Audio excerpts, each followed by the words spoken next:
Assalamualaikum warahmatullahi wabarakatuh. Waalaikumsalam. Alhamdulillahirabbil alamin hamdan syakirin hamdan na'imin hamdan yuafi ni'amahu wa kafi mazidah. Allahumma shalli ala sayyidina Muhammad wa ala ali sayyidina Muhammad. Senang sekali pemirsa, indahnya Ramadan kembali hadir menemani santap sahur Anda, pemirsa TV One di pagi hari ini. 1 jam ke depan kita menemani santap sahur Anda, menambahkan bukan hanya nutrisi makanan tapi juga nutrisi iman insya Allah. Bersama guru-guru kita yang sudah hadir, Ustadz Abdul Somad dan juga sahabat Ustadz Abdul Somad. Assalamualaikum Ustadz. Waalaikumsalam warahmatullahi wabarakatuh. Ustadz, wah ini yang Sunan Kalijogo banget. Ustadz Syarif Rahmat, alhamdulillah sehat Ustadz. Assalamualaikum. Alhamdulillah berdoaikum. Masya Allah, alhamdulillah. Kita akan berbicara tentang keislaman di pagi hari ini dengan tema yang sangat menarik sekali. Penanam menilai tauhid dalam puasa. Nah pemirsa, jamaah yang hadir di sini, ini ada yang spesial. Saya akan ajak ngobrol terlebih dahulu. Saya akan ke belakang. Yuk ikut saya. Nah ini saya sudah bersama. Assalamualaikum, silakan berdiri. Clara Sinta. Waduh, ini coba kamera di zoom. Wah, Clara Sinta boleh didekatkan mic-nya. Ini siapa yang nggak kenal ini? Ini ada salah satu sosok yang sempat viral kemarin ya, yang dikejar-kejar oleh debt collector ya. Clara, akhirnya udah selesai ya? Kasusnya udah selesai ya? Sudah clear Pak, alhamdulillah. Alhamdulillah. Ternyata ini, alhamdulillah, ini berbicara tentang, boleh didekatkan lagi mic-nya? Oke, ini pas banget nih. Tema pada kesempatan pagi ini yaitu penanaman nilai tauhid dalam puasa. Alhamdulillah ternyata Clara Sinta ini telah menemukan Islam, telah menemukan keislamannya sekitar berapa tahun tuh? 3 tahun ya, sekitar 4 sampai 5 tahun ya. Oke, Clara bisa diceritakan ini ke pemirsa dan juga nanti akan kita bahas bersama guru-guru kita. Bagaimana sih ceritanya akhirnya Clara menemukan Islam saat itu? Silakan Clara.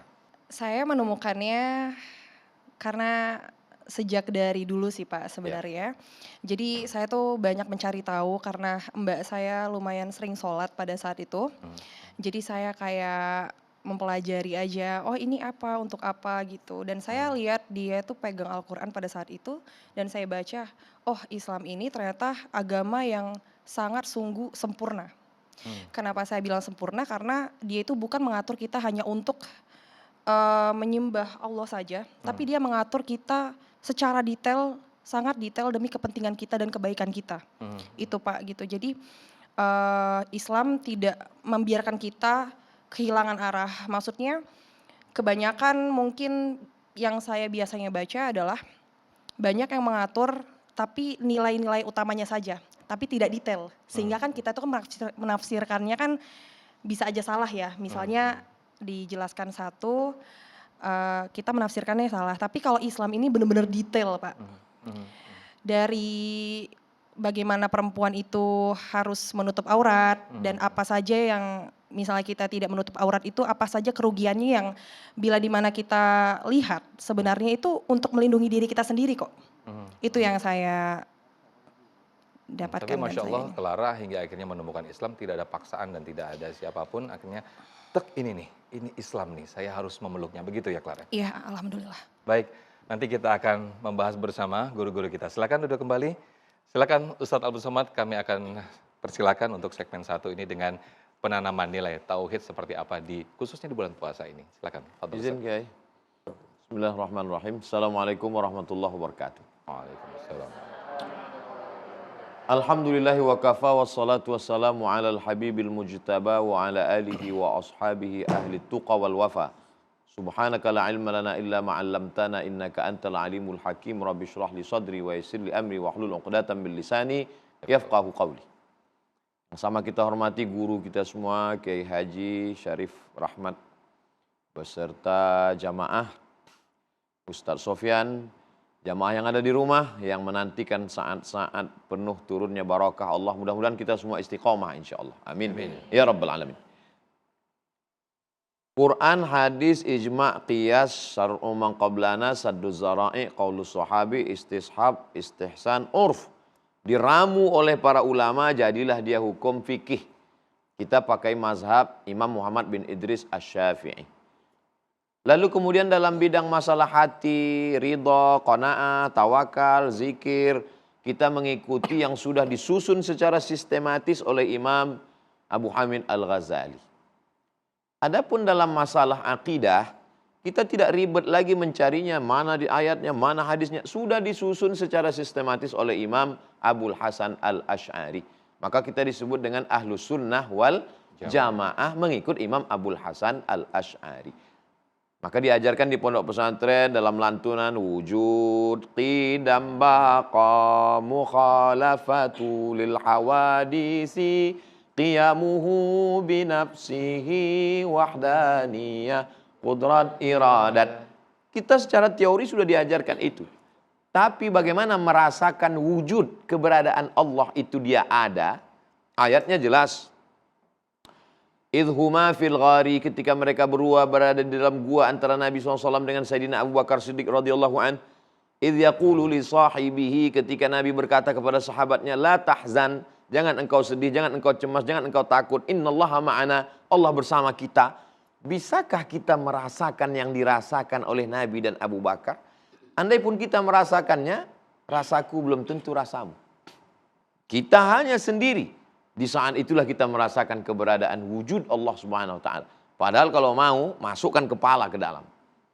Habis setengah bak. Keringkan bibir, miringkan kepala. Memang berat puasa hari ini. Karena kekenyangan. Kenapa kita tidak mau lakukan itu? Berapa banyak kita lihat adik-adik, anak muda, remaja, kumur-kumurnya sekali, air cuma sekali masuk, ngeludahnya sampai 10 kali.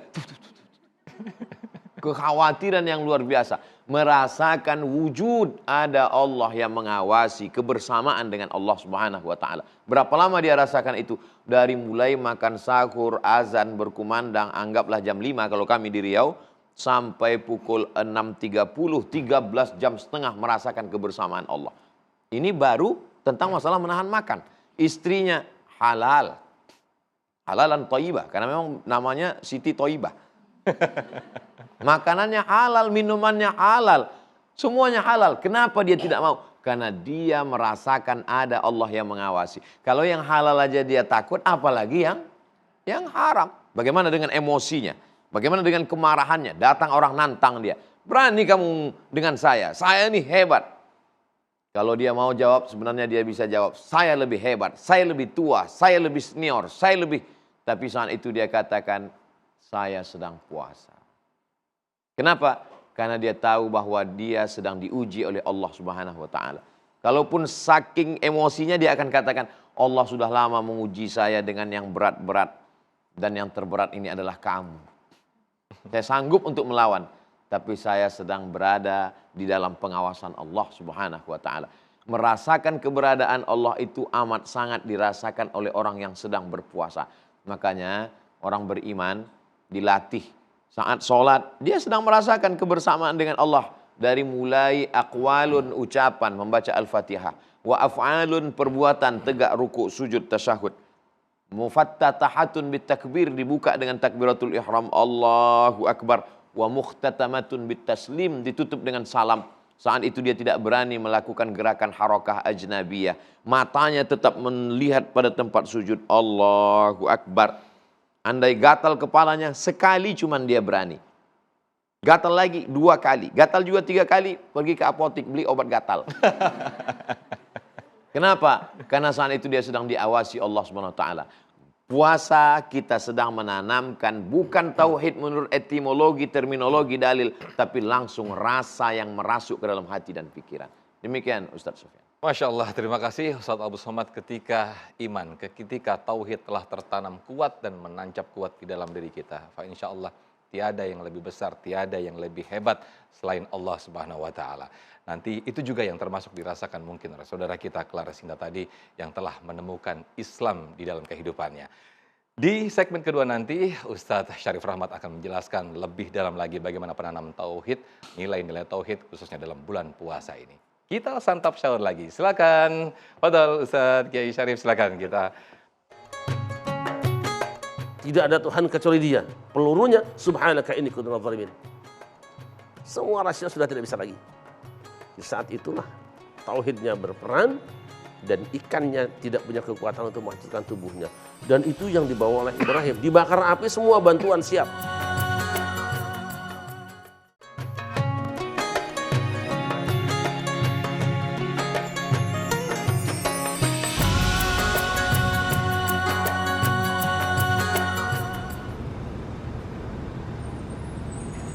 Baik, Masya Allah, Tabarakallah, kita kembali di indahnya Ramadan. Kalau kita implementasikan, kalau kita aplikasikan di dalam bulan puasa, praktek-praktek ibadah yang kita lakukan sepanjang bulan Ramadan ini sangat dekat sekali dengan penanaman nilai-nilai tauhid. Itulah yang akan disampaikan oleh guru kita, Kiai Syarif Rahmat. Fadal, Kiai. Assalamualaikum warahmatullahi wabarakatuh. Waalaikumsalam warahmatullahi wabarakatuh. Alhamdulillah wassalatu wassalamu ala Rasulillah wa ala alihi wa ashabihi wa mawalah wa ba'du. Ketika Yusuf Mr. J, Yusuf disenangi oleh istri dari jenderalnya. Masuk kamar, berduaan. Yusuf ganteng, istri Pak Jenderal juga masih cukup, masih seperti putri lah, begitu cantiknya. Aman, terkendali. Tidak ada yang tahu. Sampai Quran melukiskan, walaqad hammat bihi wa hamma biha. Si wanita tadi secara kemanusiaan sudah berselera.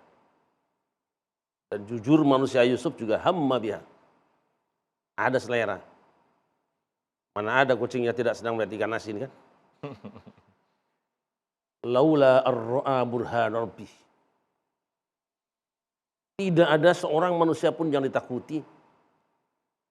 Tidak ada CCTV. Tidak ada yang lain.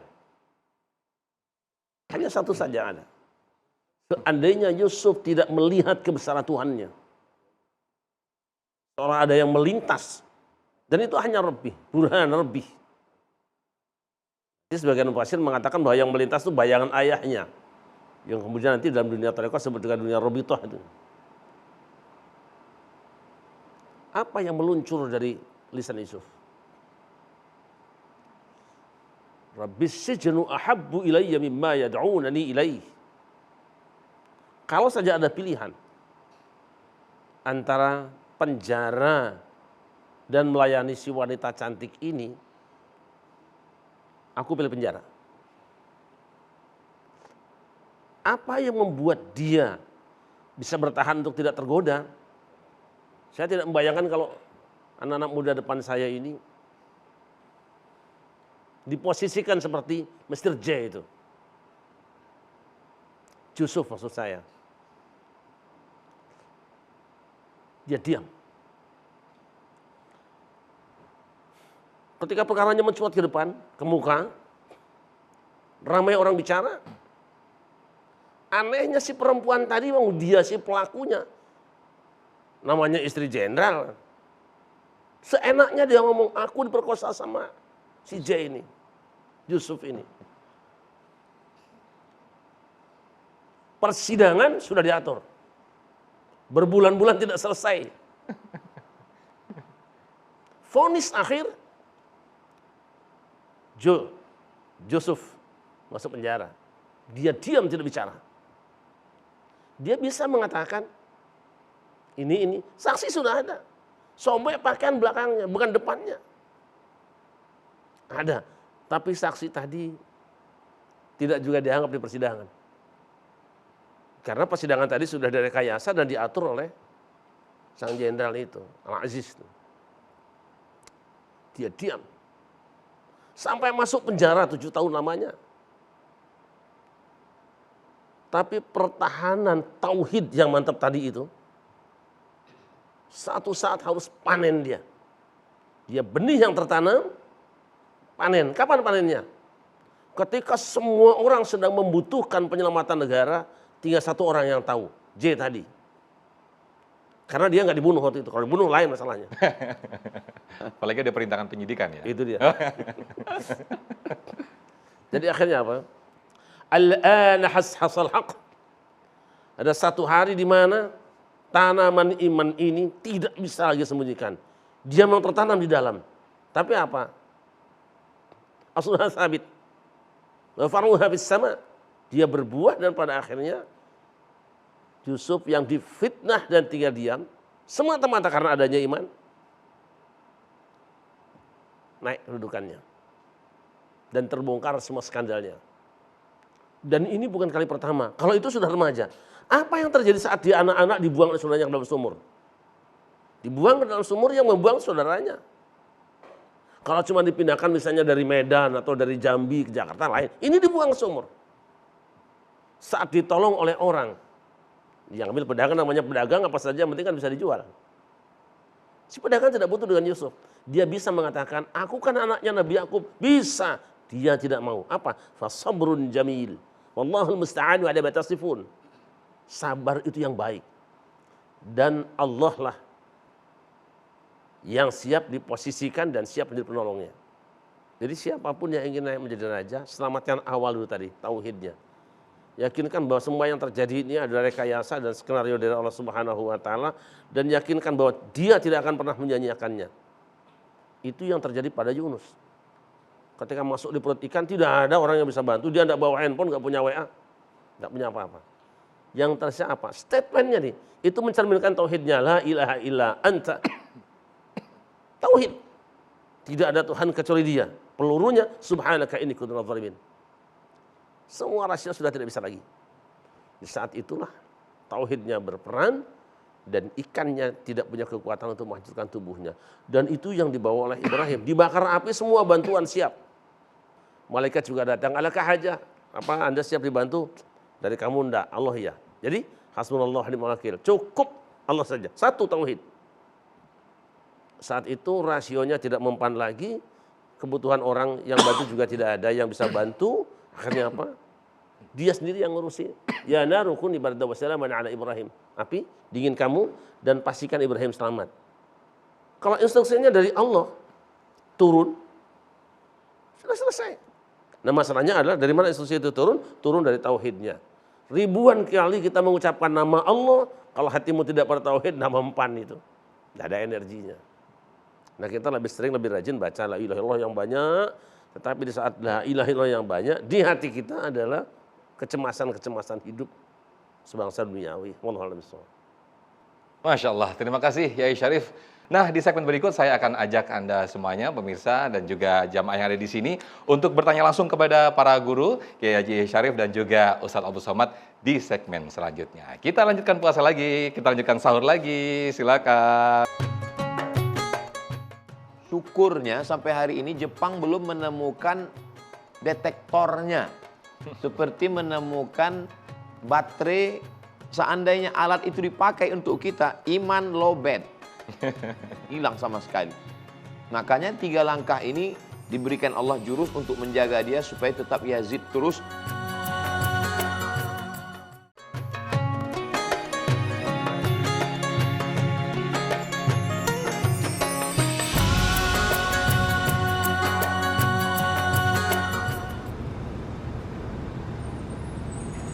Baik, terima kasih pemirsa, masih di indahnya Ramadan dan kita masih di tema yang sangat menarik sekali, penanaman nilai tauhid dalam puasa. Saya ajak jamaah di sini, siapa yang mau bertanya silakan. Oke, saya ke sebelah kanan saya terlebih dahulu, ada Clara Sinta yang sudah siap dengan pertanyaan. Silakan Clara, boleh berdiri. Assalamualaikum semuanya. Ya. Selamat. Izin Pak Ustadz, saya Clara ingin mengajukan pertanyaan.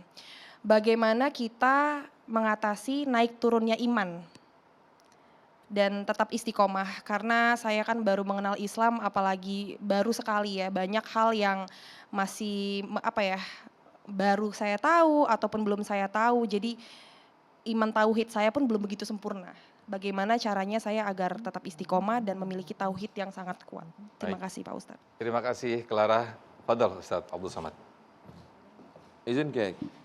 A'udzubillahi minasyaitonirrajim. Ya ayyuhalladzina amanu, wahai orang-orang yang beriman, yang percaya, ittaqullah, takutlah kamu kepada Allah.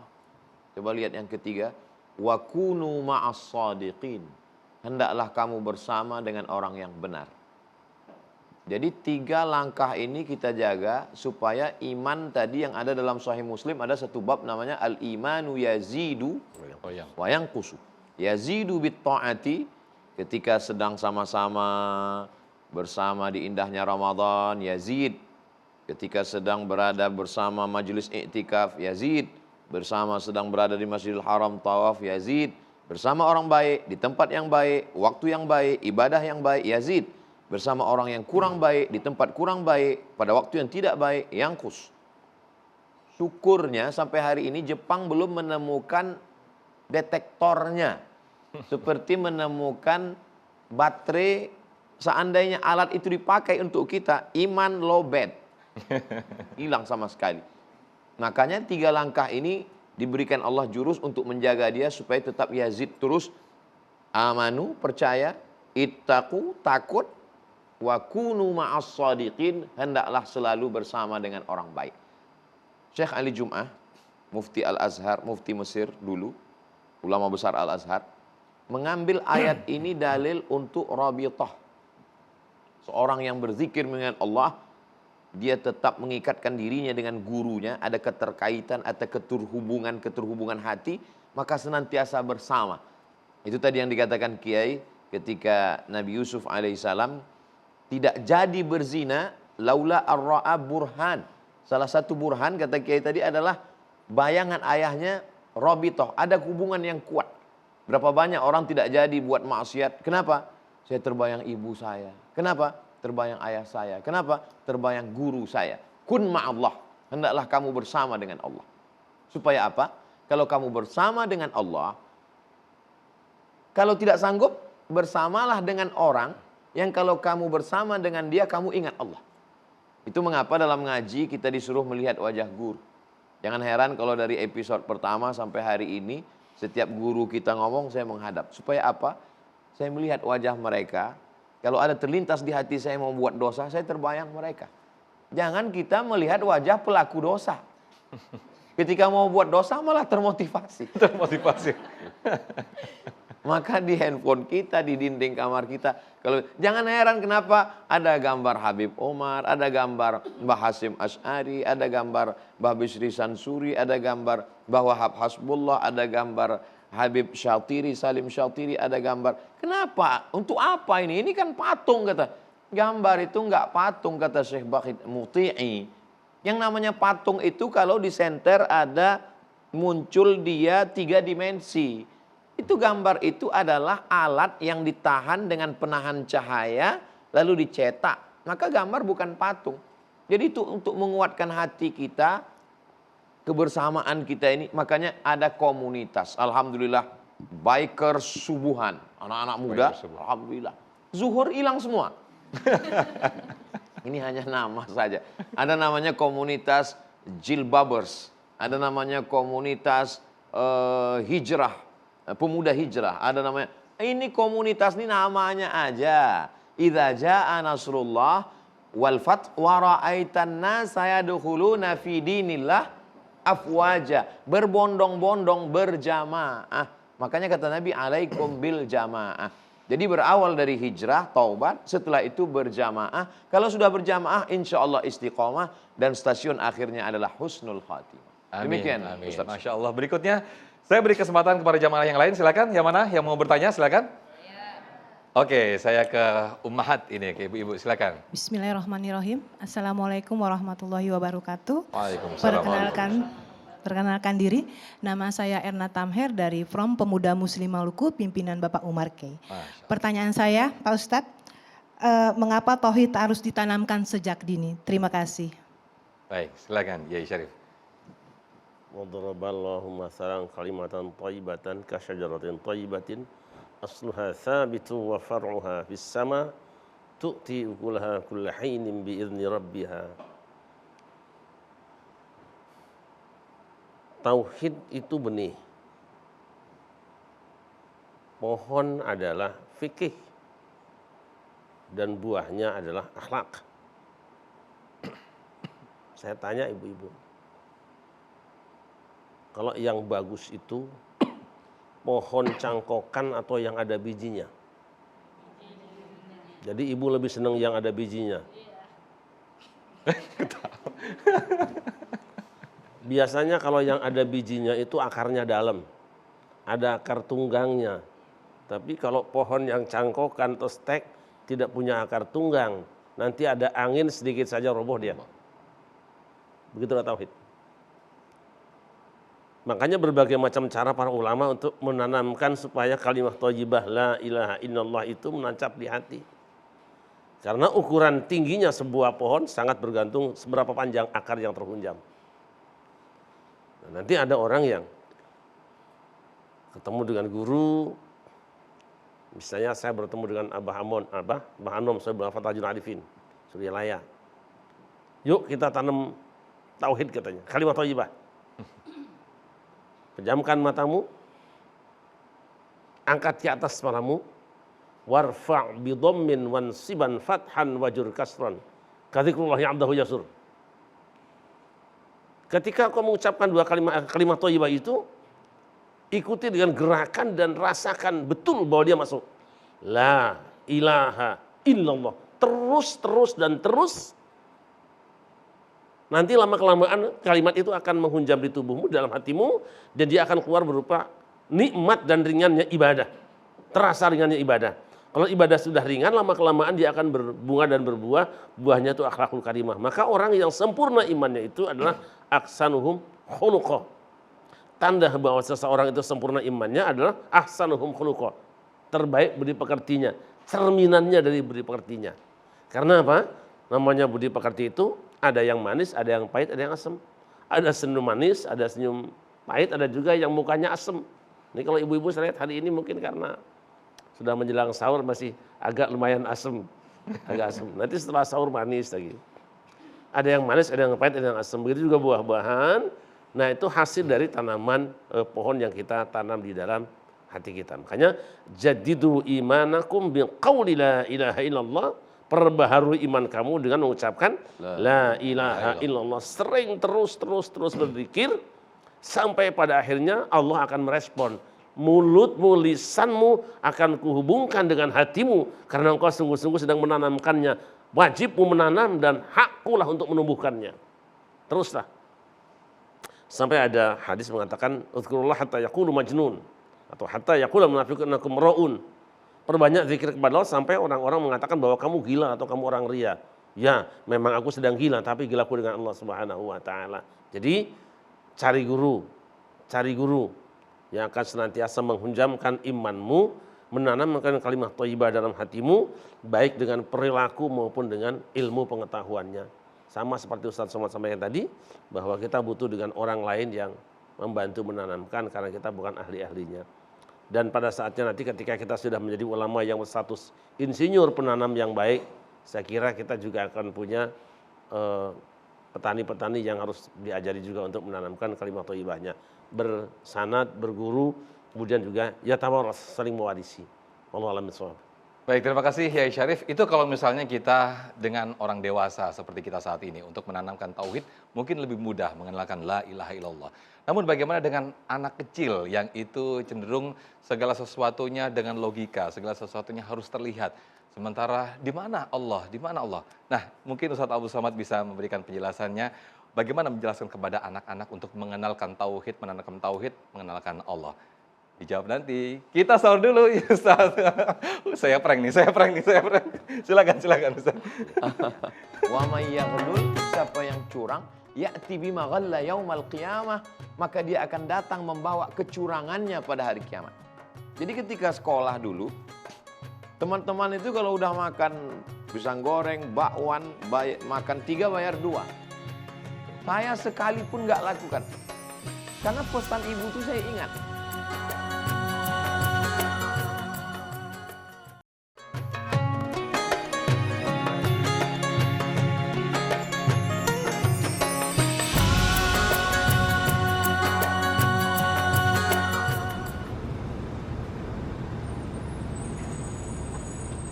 Masya Allah, tabarakallah, kita kembali di indahnya Ramadan, masih menemani santap sahur Anda di pagi hari ini. Menjawab apa yang saya tanyakan lagi tadi, Ustaz Abdul Somad, bagaimana menanamkan nilai tauhid terhadap anak-anak, khususnya di bulan puasa. Ustaz, silakan. Saya pulang ke rumah, bawa mainan, ketemu di jalan.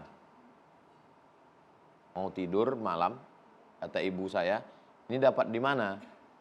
Ini dapat di jalan, punya siapa? Nggak tahu. Kata dia, antarkan ke tempat ketemu tadi. Karena nanti kalau kita mati, Allah Subhanahu wa ta'ala akan menghidupkan kita lagi. Kita ini hidup lagi dan kita akan membawa semua yang kita ambil milik orang, kita mesti cari dia.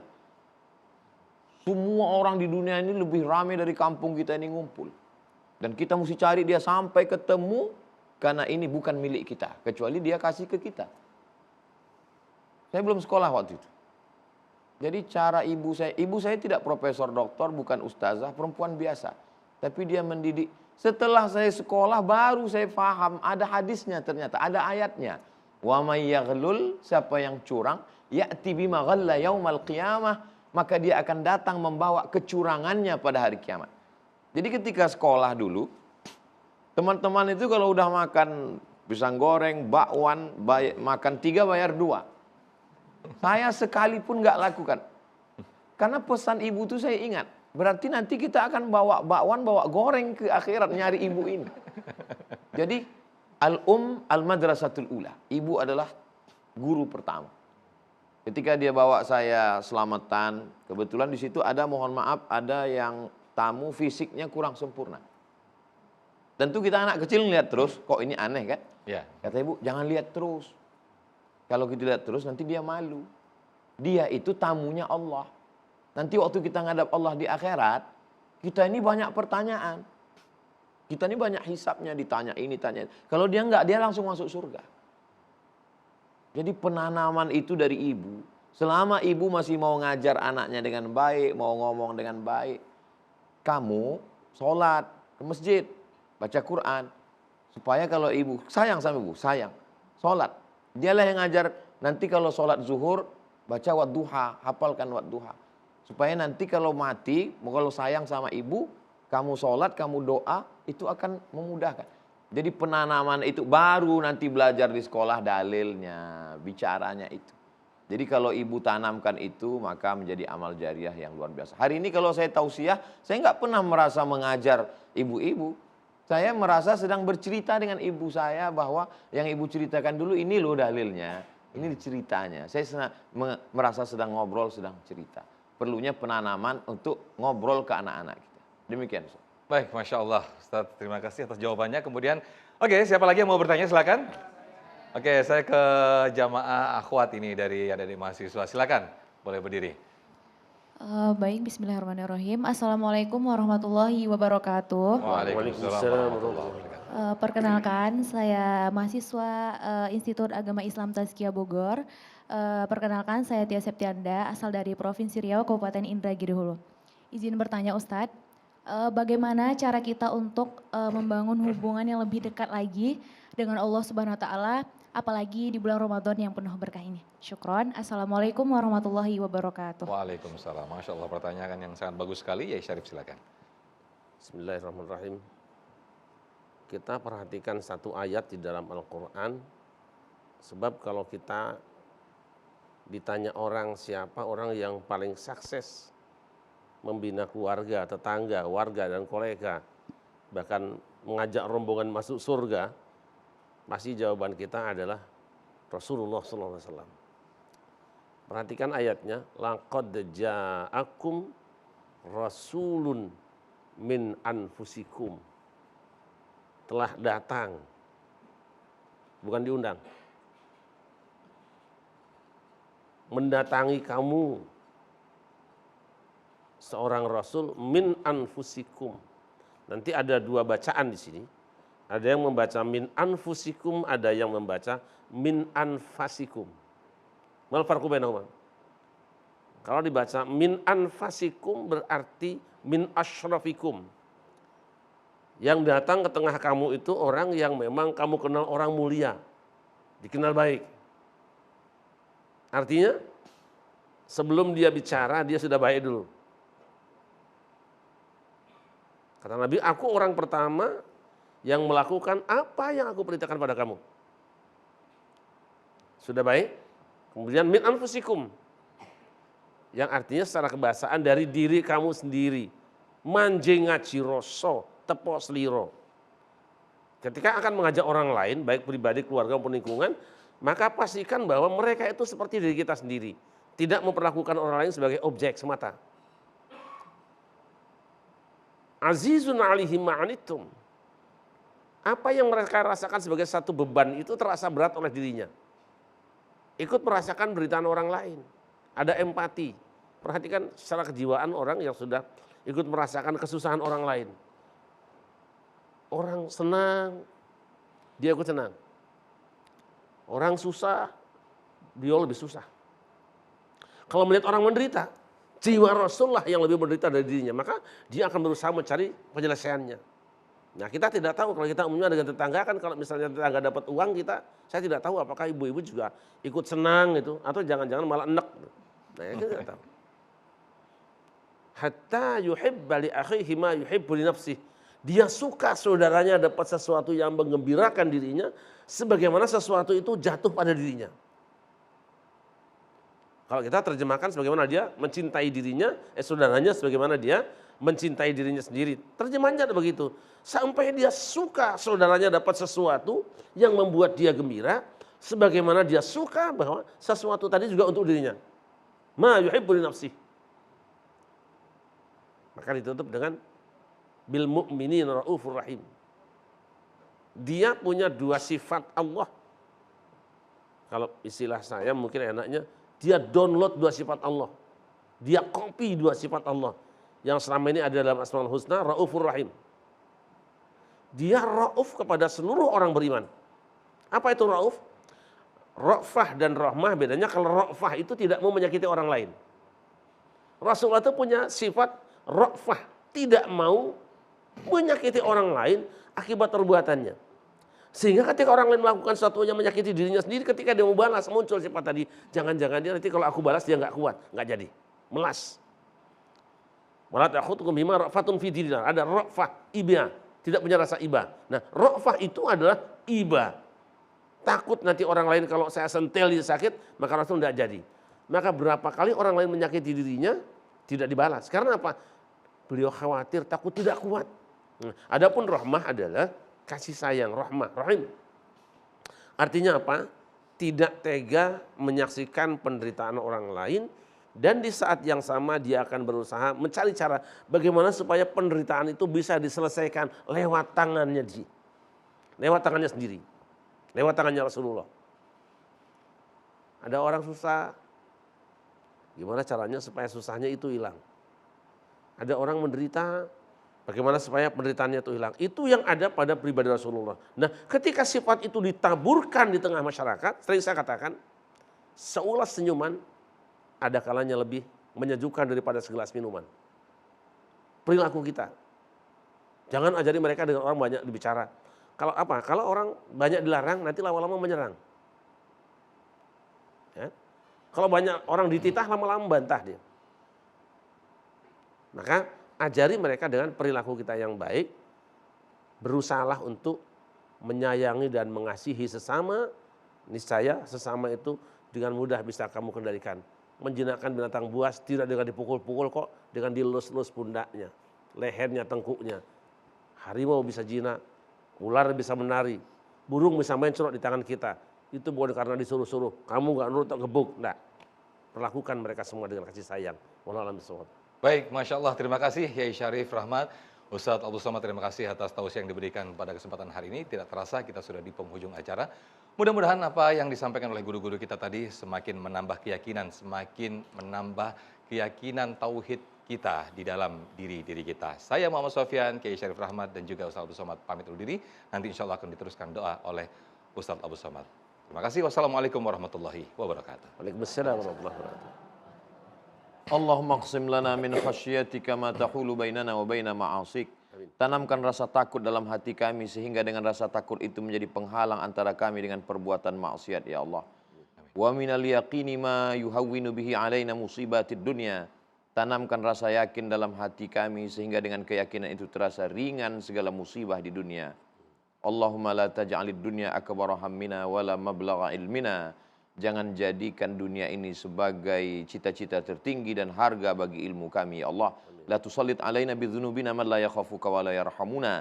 Jangan kau angkat orang yang tak takut padamu dan tak sayang kepada kami untuk berkuasa memimpin kami ya Allah. Allahumma ja'alil hayata ziyadatan lana fi kulli khair. Kalau memang kau takdirkan kami mesti hidup, jadikanlah kehidupan itu sebagai tambahan amal soleh. Waj'alil mauta rahatan lana min kulli syarr. Kalau memang kami ditakdirkan mesti mati, biarlah kematian itu membuat kami berhenti dari segala dosa-dosa. Wa sallallahu ala sayyidina Muhammad wa ala alihi wa sahbihi wasallam. Walhamdulillahirabbil alamin.